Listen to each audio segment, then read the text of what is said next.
Well, hello lovelies, welcome back to my channel. It is so good to see you here. I want to continue talking this week about creating meaning and why for me, meaning is being creative and how to be creative and the fact that the time's gonna pass anyways. Hi, welcome to Simply Intentional. My name is Katie. I'm on a journey to live my most fulfilling life and hopefully inspire others to do the same. Come along as I figure out my 30s one day at a time, and don't forget to like and subscribe so you don't miss out on any of my adventures. I was struggling so hard to get set up for this video.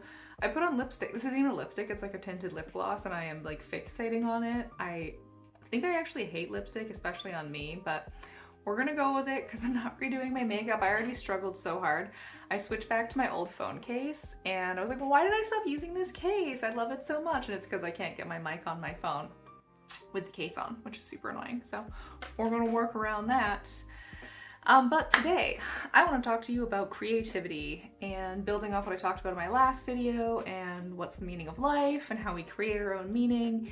And while I've been pondering this idea, I realized for me, so much of it is being creative and finding what that means for me and developing my skills and my voice and doing all that kind of stuff. The thing with any creative endeavor is like, you're never gonna feel good right when you start, right? Like so many of us are so ingrained in like, I'm gonna be so good at something, and you start it and you're not very good, because that's literally how all of this works, and no one's good when they first start. And that is what I struggled with for years and years. I wanted to write, I thought about writing, I wrote little pieces here and there, and I was like, I'm gonna write stories, I'm gonna write fiction, and I would like pick away at them, never really get that far with them. And then I wanted to start the YouTube channel, right? And I've talked about this a bunch of times, and the videos still exist, they're still out there. Like my first videos are not good. I knew they weren't good, I did not have the skills to make better videos.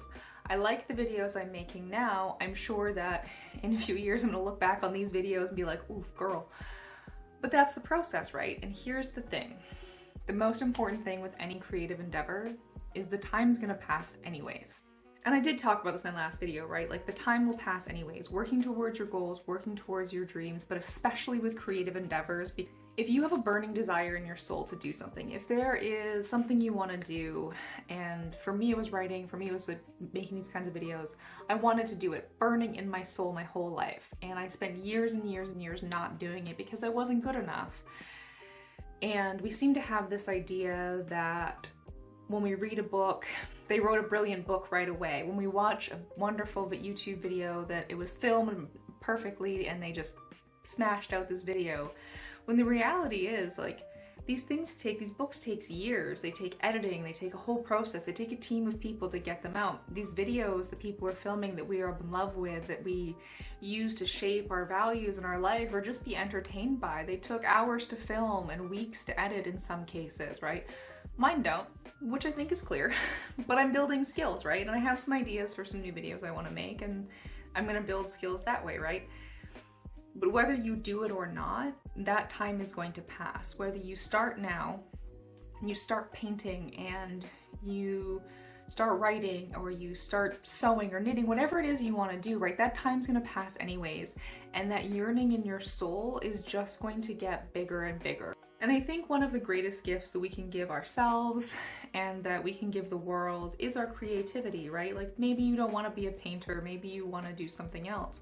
But that's a creative drive in you. You want to create something, you want to contribute something, and I think that is inherently in all of us, but so frequently we are told or we feel that we can't do that thing because we're not X.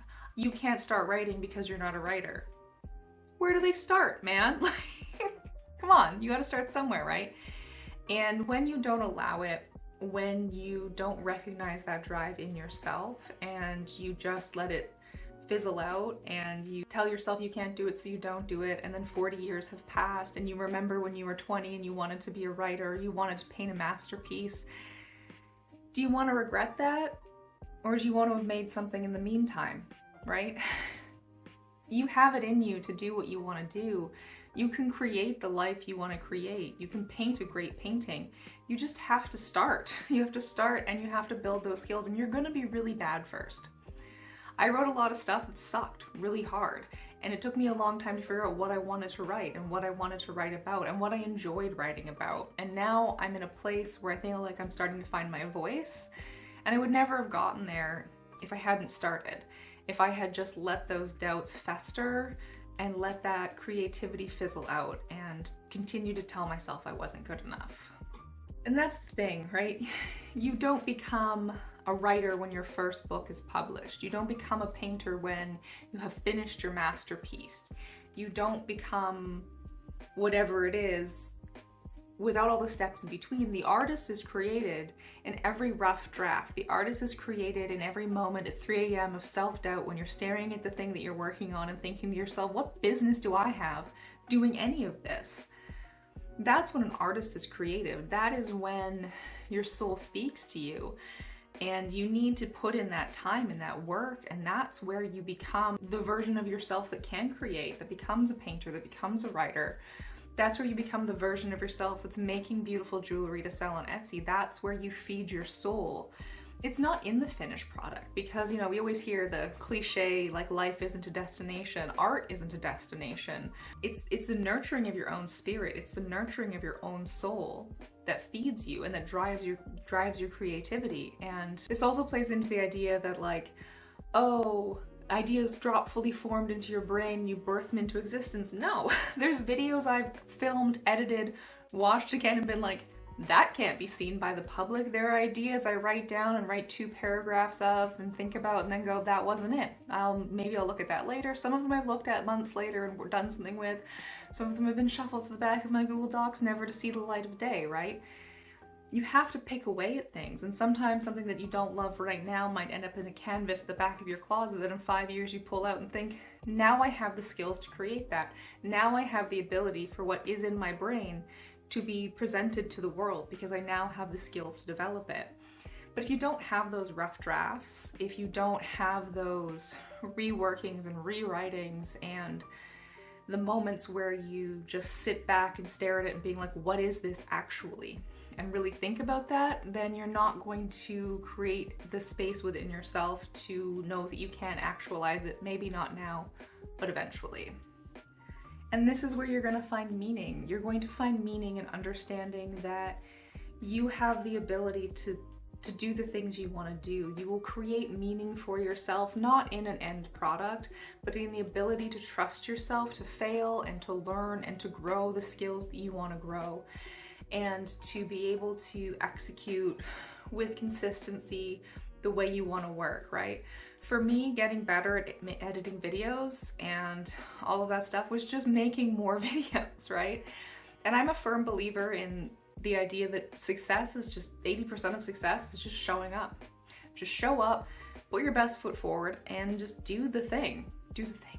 And you will eventually get better at doing the thing, you will get more comfortable at doing the thing, and you will find a way to express it that represents yourself.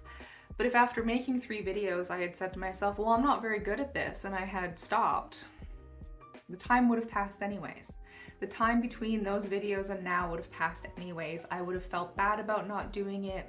I would have not recognized something so, like, intrinsically valuable for myself in doing this and feeding my own art and feeding my own creativity, that it would have been a really missed opportunity for me. And I think that there's probably something in your life that could be a missed opportunity for you that I really wish that you would go and try it out.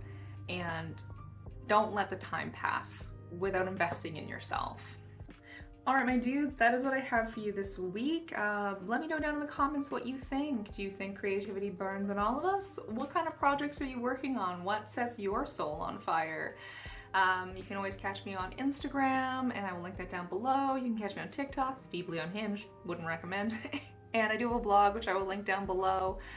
And I hope to catch you in the next one. I appreciate so much all of you being here and watching these videos and engaging with me. It really makes me happy because this is a passion project for me and it feeds my creativity. So thank you for that.